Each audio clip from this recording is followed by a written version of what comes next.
Some big news here. The Indiana Fever are waiving Dewanna Bonner. The Indiana Fever front office has confirmed they are looking for possible trades for Dewanna Bonner. Karma just body slammed Dana Bonner, and the WNBA didn't even flinch.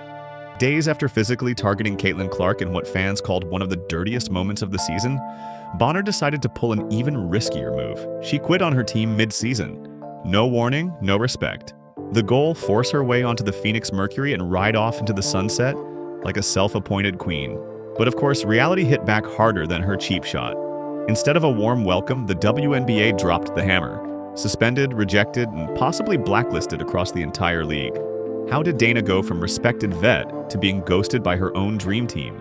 And is this truly justice, or is something even messier brewing beneath the surface? I did not suspect Dewanna Bonner would be returning to the Indiana Fever.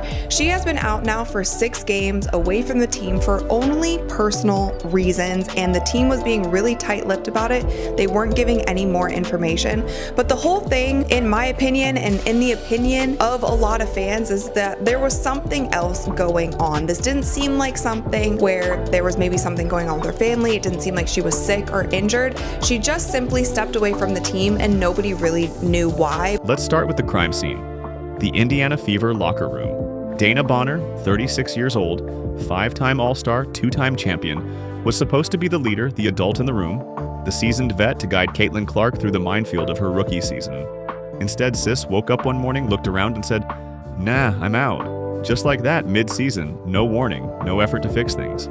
She abandoned the Fever with the type of casual disrespect usually reserved for ghosting a bad Tinder date.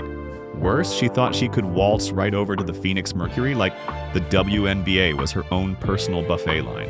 Her statement was drenched in faux professionalism, dripping with that performative corporate tone. "I want to sincerely thank the Indiana Fever, but the fit did not work out. Translation, I got bored. Caitlin isn't winning fast enough. Peace out." The backlash was instant. Fans furious. Teammates blindsided. Caitlin Clark reportedly devastated. And just like that, a veteran who was supposed to embody professionalism turned into the walking definition of entitlement. Instant karma. If Dana Bonner thought the WNBA was going to roll out the red carpet after she pulled this stunt girl, no. The league responded with the energy of a group chat, roasting someone who just embarrassed themselves publicly. First came the waiver wire. Bonner got waived, meaning any team could have picked her up. Full salary, no questions asked. And it's the fact that she has told all other teams, other than the Mercury, don't sign her. Because, by the way, if another team claims her off the waivers, she gets her full salary. She gets her full salary if another team claims her off the waivers. She has just said that she's only going to go to the Mercury. She has said she's only going to the Mercury. And how many did? 0. Not one. Not a whisper. Not even a pity offer. Why? Because the league saw exactly what she was doing. This wasn't a player making a tough career choice. This was someone bailing mid-season and then acting like she was the one being wronged. The absolute gall. Teams across the WNBA basically said, if she'll quit on Indiana, she'll quit on us too. Hard pass. It's the kind of league-wide rejection that turns a bad decision into a careering disaster. And the best part, she told every team except the Mercury not to bother calling.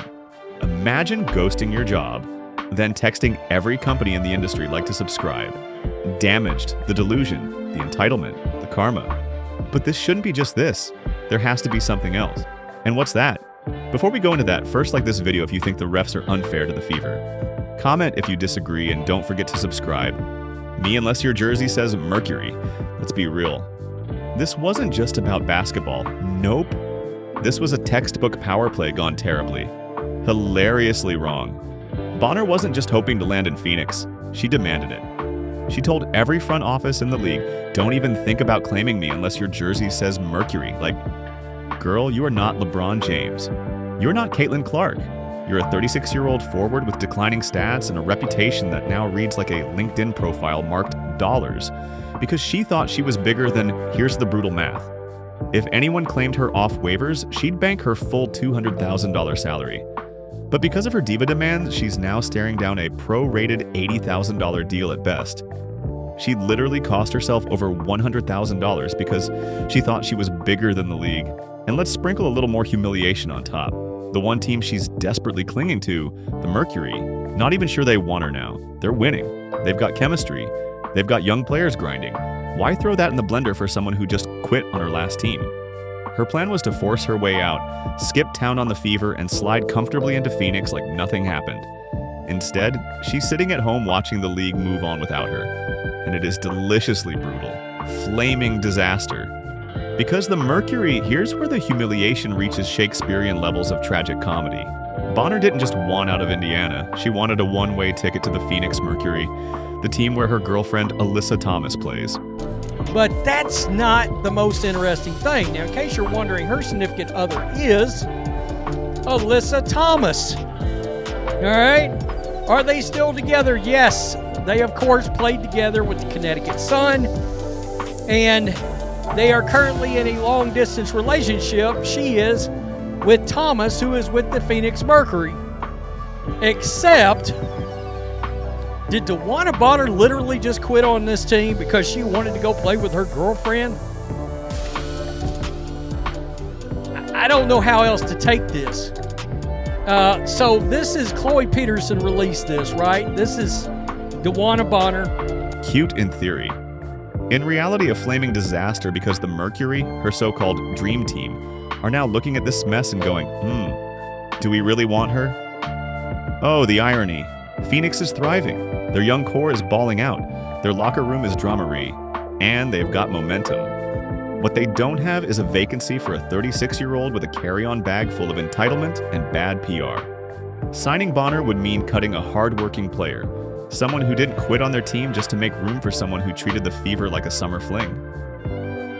The Mercury front office is basically stuck in a group text like, do we want the smoke that comes with this? And guess what? The answer is looking more and more like a solid nah. When even your girlfriend's team is hesitant, congratulations. You've officially fumbled the bag. If you're loving this breakdown and want more unfiltered drama straight from the WNBA court to your screen, hit that like button and subscribe because this saga, it's just getting started.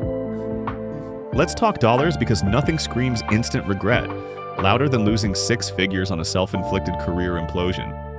Had Bonner stayed professional, just honored her contract, played the season out, she'd be pocketing a cool $200,000. But no, Queen Diva wanted control. She wanted Phoenix. She wanted to skip the line, throw a tantrum, and manipulate the system. Now her check just shrank to a pitiful $80,000. This isn't just a loss, it's a financial faceplant. She torched her reputation and voluntarily cut her own salary by over 50%. All while watching other players thrive, collect their bags, and build chemistry with their squads. The sheer delusion of thinking the league would bow to her demands, only to watch the door slam shut in real time. This is what happens when short-term ego overrides long-term professionalism. It's a masterclass in how to take a bad situation and make it so much worse. Legacy in flames. Let's not sugarcoat it. Bonner's legacy is now absolutely scorched earth. Once known as a reliable vet, a locker room leader, and a mentor for younger players, now she's the face of how not to act as a professional. She didn't just burn her bridge with Indiana. She torched the entire league's patience for this kind of nonsense. And the worst part? The collateral damage. Caitlin Clark, the rookie phenom under a spotlight bigger than most celebrities.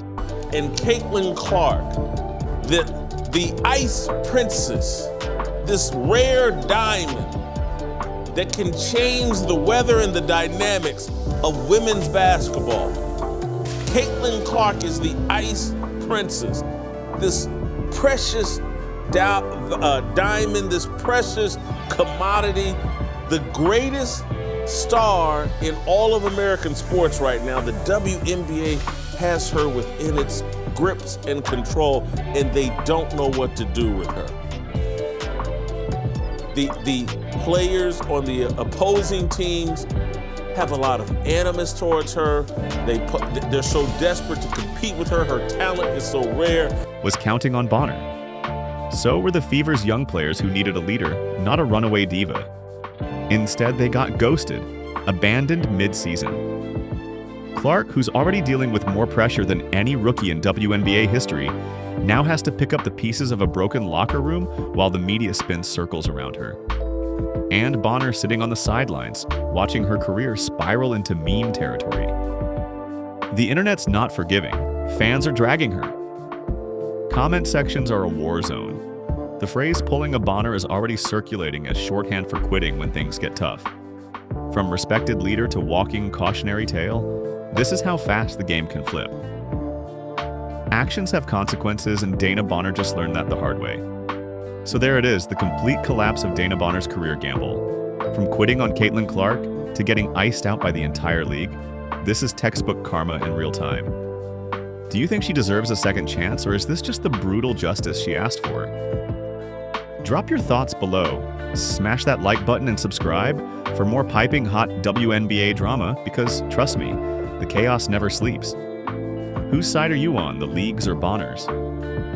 Let me know in the comments, and don't forget to subscribe for more unapologetic coverage, wild breakdowns, and yes, every twist in this WNBA soap opera.